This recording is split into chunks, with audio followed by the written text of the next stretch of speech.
Hello and welcome all of you. This is our second day of the maintenance and UTG subject.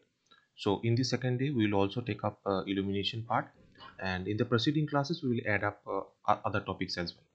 So you all know that we basically run our SSCJE online course, and in the SSCJE online course, we take up from the concept-based classes theoretical, the non-technical part, the test series, the practice sets, recordings are also provided, and notes. Basically, you see in many of the institutes, the recordings are getting charged. Okay, uh, and recordings are generally not provided. So we have thought about that in this online classes. Certain problems arise because of your internet connectivity, and sometimes some of the students may not able to join. For that, it is given free of cost for everybody. Okay, and you can see it every time. Now one or two more points I like to add is that here also something that is not mentioned, that is we are trying to incorporate labs. Okay, practical labs we are trying to incorporate, and one more thing is a specific notes we are basically incorporating. Okay, and few of the separate batches are also getting launched. So you just tune into our YouTube channel and we'll get all the information. Now coming to today's class, in the last class I had explained this part as well. Just visit the last class and you will have the idea about whatever it is written here. Just by simple understanding, you can see that whatever the light is coming out from the lamp, it is called as luminous flux. In a particular direction, what amount of it is going, it is called as intensity. Now when it is falling on the surface, per unit area is called luminance, and whatever light is reflected from its surface to our eyes is basically called as your luminance. Now today's first question I have taken here is, you can see, a perfect diffuser surface is one that dash the incident light, absorbs, diffuses, transmits, or scatters. Basically, a perfect diffuser is one in which the light is getting totally scattered and totally scattered throughout. Okay, so scattering is the process that is basically done in case of a perfect diffuser. Now coming to the next question, the most efficient lighting scheme is direct lighting, which is liable to monotony, glare, hard shadows, or both B and C. Now here, the app option D is basically your correct option. Why it is? See, whenever the direct lighting is applied, there is an illusion that is created. That illusion is nothing but we call it as glare. Okay, in the eyes, if you constantly watch at a surface where direct lighting is employed, there is glares that is created. And hard shadows means there is a one portion is basically your completely bright, and the back side of that you will get the complete darkness. That is because of this direct lighting scheme that is provided. Okay, there are separate lighting schemes in our upcoming questions we will discuss. Now the next question is, the flood lighting is used for the purpose of, we basically use the flood lighting because we basically use flood lighting because where the illumination levels are required is a little less as compared to any other cases. So here you can see it is given. Is it used in plants? Yes. Is it used in advertising? Yes, it is used. Aesthetics?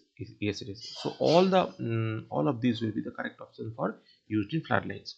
Okay, a common application of floodlights you can see in the cricket stadiums or football stadiums. You see floodlights are getting used.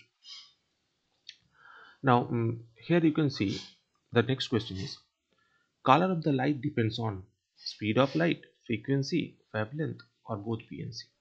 Basically, we all know that color of a light is basically dependent on the frequency as well as the wavelength of the light. So option D will be your correct option. Now coming to next question. The average working light of an LED. Okay, the average working light of an LED. Because suppose in this case, one practical aspect I would like to add is that now we are switching to LED. Why? Because the manufacturing costs have drastically reduced because of huge rate of production, number one. And the second most important parameter is that it is having the highest amount of working light, that is roughly around 50,000 hours.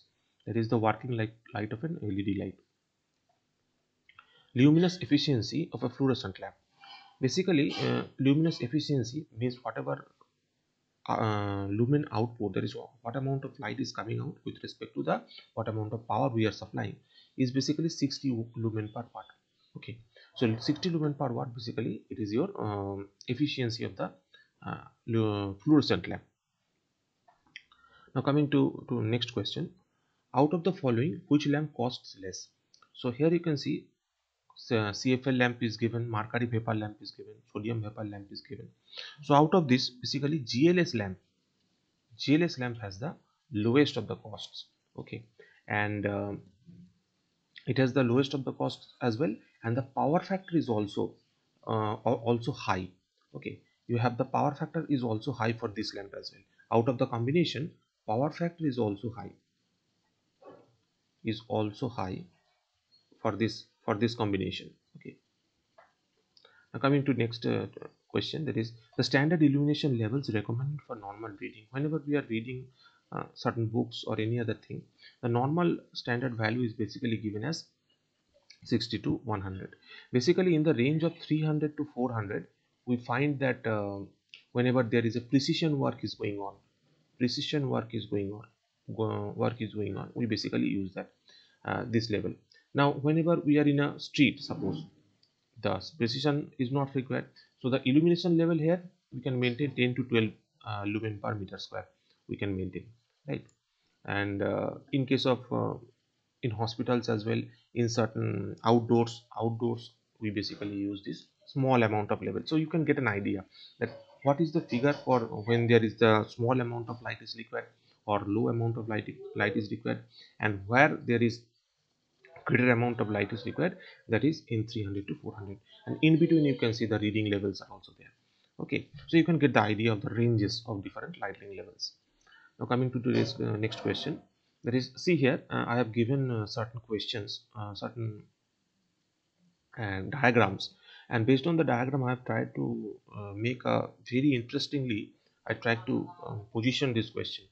That is, from this figure, just try to find out whatever mismatch is there here. Okay, so option 1D 1A, that means this option, is it direct lighting? Yes, it is direct lighting. Now option 2B, is it semi-direct lighting? Yes, this is semi-direct lighting. Option 3, is it is it direct lighting? No, this is not a direct lighting. This is basically, we call it as diffuse type of lighting. Okay, this is basically diffuse type of lighting. So the correct answer, if suppose somebody asks, correct answer will be 3. All other are correctly marked. That is, this one is basically direct indirect lighting, then that is your semi indirect lighting, and the last part is your indirect lighting. Basically these are all called as the polar curves. Polar curves means what amount of light is dispersed in which direction. These polar curves basically give us the data. Now these all 6 figures you must keep in mind, and in any examination, from any figure they can ask you the question that what type of lighting is basically used. Now here you can see one simple understanding you can get. Just in this line, if you draw if you say I have drawn a light source like that, so from this you can get that if suppose there is a light here, so there will be some amount of light that is coming out from here, right? So direct means this one, all the total amount of light is maximum amount of light is coming out in this side. Okay, semi indirect and direct means some amount of light is also going backwards. This gives us this data, this middle figure, this gives us the data. And diffuse means it is diffused throughout sphere, that is giving us the light. Okay, and semi direct indirect means 50% in the upward direction, 50% in the downward direction. Semi indirect means roughly 70% in the upward direction, 30% in the downward direction. Indirect means roughly 90% in upward direction and 10% in downward direction. That is the question sometimes they ask regarding their figures as well. Sometimes the figures are also getting asked. Now the last question, sorry. So up to this point, for this lecture I have limited this course up to this point uh, for today's lecture, because you can see here this question itself carries a lot of information. So thank you everyone for staying up to this point. And if you have any questions, you can call us at this number. Okay, you can call us at this number, or if you have any doubts, you can mail us at this email ID also, and we'll solve your doubts as well. Some of the doubts we will solve. And stay tuned for our next lecture series, and in that case we will add some of the questions, separate questions will also be added. So thank you everyone for staying up to this point. Thank you.